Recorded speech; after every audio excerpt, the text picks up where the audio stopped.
Hey guys!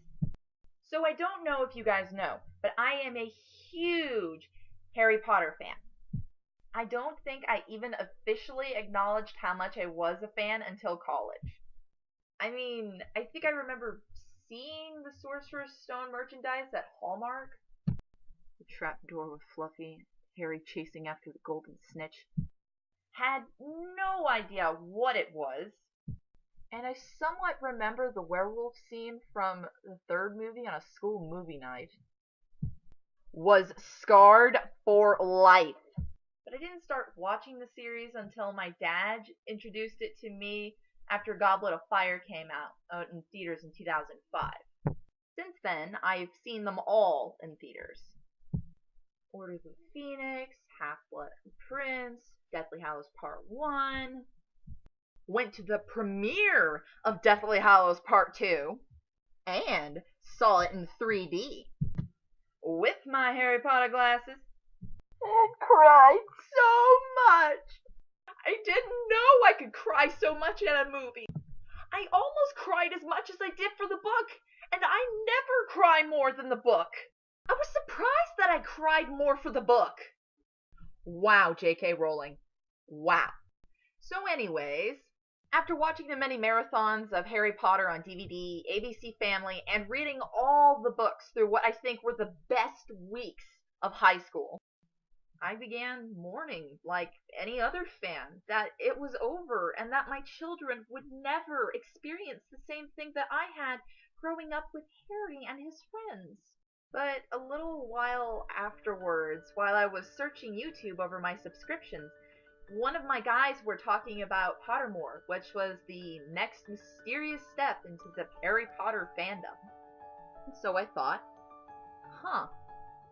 this is cool. Don't know what it is, but it sounds cool. And since there wasn't a lot of information on it at the time, I put the thought to bed and never really thought about it ever again. I moved on. Then in college, my roommate Gabby and I were talking about our shared fandoms, and Harry Potter came up.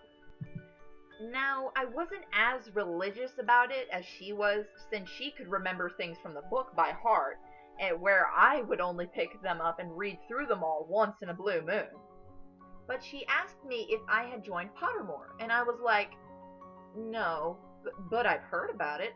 What is it exactly? And then she got really excited. She said that Pottermore was a Harry Potter site that was regularly updated by J.K. Rowling and could let you follow through Harry and company in the books and unlock new things about the story that we had never heard about before. It could also have you go through a personal journey of buying books at Diagon Alley, purchasing a wand, and being sorted into one of the 4 houses. So I tried it during one of the Harry Potter weekends on ABC Family, and I've gotta say, it was a really cool experience. I mean, it was really professionally done. It was like J.K. Rowling had written an entire website exactly like she would have written one of her books. It was really fantastic. I got my wand, my pet, my school supplies, and then came the sorting ceremony. Now, if you know me, and you know me personally, on every single quiz I have ever taken, I have always gotten the main character. Now, I don't know if it's just me personally, or that's how the quiz is rigged up, but that's always how it's turned out. So, I was expecting to get into Gryffindor, but I wasn't hoping to get into Gryffindor. The films don't really talk all that much about the other houses, but if you've read the books, the houses are more elaborated on. But because the whole story focuses on Harry being in Gryffindor and a few dynamic characters from other houses, they aren't really discussed a lot. Hardly ever, actually. You know, unless you're like a slimy Slytherin.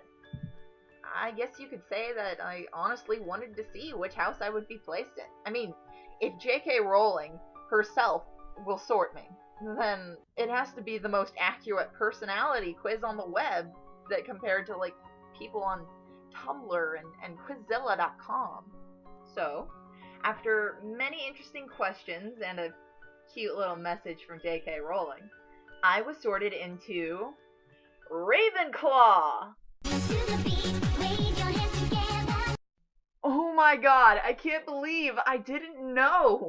I mean, Ravenclaws are like the brainiest, wittiest people ever! And there isn't any time that I haven't had a book in my hand.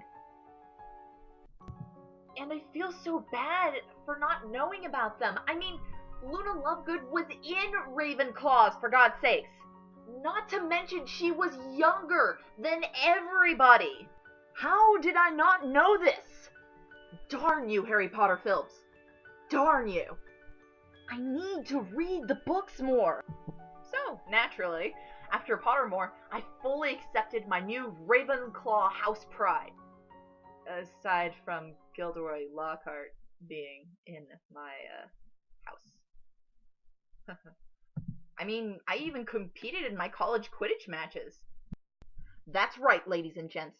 Quidditch is an official sport in college. So study. Study up and hit the books, because college has got a Quidditch league. But after a while, I kind of missed the newness of Pottermore and made a second account to try again. Only that time, I got Hufflepuff. And I was kinda disappointed. I mean, Hufflepuffs are regularly bashed for being the least interesting house. I mean, they are kinda like the after-school book club. They are rarely talked about, and they will take anyone. So, after the Hufflepuff thing, I took the quiz a few more times for fanfiction purposes. And still got more Ravenclaws, so at least that's set in stone. I mean, I even had one point where I got a hat stall between Hufflepuff and Slytherin. But after everything I've seen, I kinda realized that Gryffindor and Slytherin are rare houses to be in. They have very set and defining traits to have that not a lot of people could admit to having. I mean, if you heard an eerie cry in a dark forest, would you go charging after it to find out what it was? Gryffindor? I don't think so. I've only met one other person who's ever gotten a Gryffindor. Maybe two who have gotten into Slytherin. But everybody else I know has gotten into Hufflepuff or Ravenclaw. Mostly Hufflepuff. Even my own sister got into Hufflepuff. You get a different set of questions almost every time that you try the quiz, and there are some methods that I haven't even seen yet that I've seen on reaction videos. I don't know how it's determined, but I have theories that it has to do something with your region or what time you choose the quiz, but I digress. So, after I discovered that I was partially Hufflepuff, thanks to my sister, I wanted to be more open-minded about the whole thing, and after reading the house message, I kind of realized that they weren't as bad as everyone made them out to be. I mean, for one, earthy. I'm very earthy.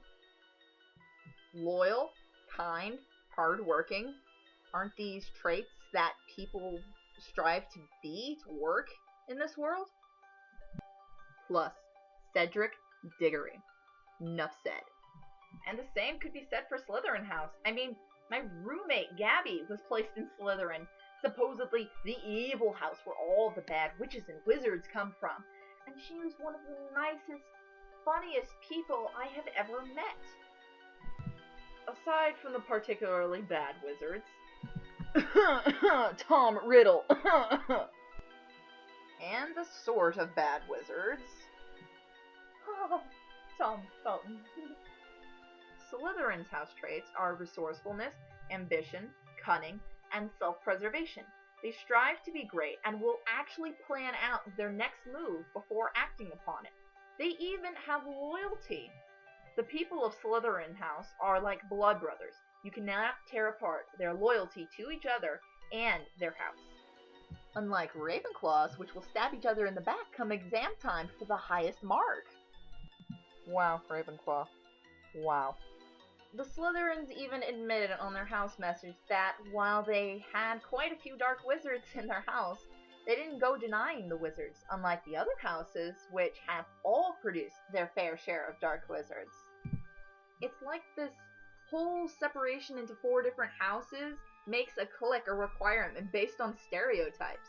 I mean, The Gryffindors are the arrogant hero machine jocks. The Hufflepuffs are the Earth-like commonplace people. The Ravenclaws are the brainy, nerdy student council. And the Slytherins are the frat boys. They make them compete against each other. That probably hurts the relationships between the houses more in the long run. No wonder Salazar Slytherin left. Hasn't anyone heard about diversity? Why not have co-ed houses that separates the gender, or give people time to hang out with each other, sit at other tables, compete against other school Quidditch teams instead of their own house teams? Sometimes I think Hogwarts would have been better off if they didn't separate their students. Tom Riddle could have been the next Albus Dumbledore. You don't know.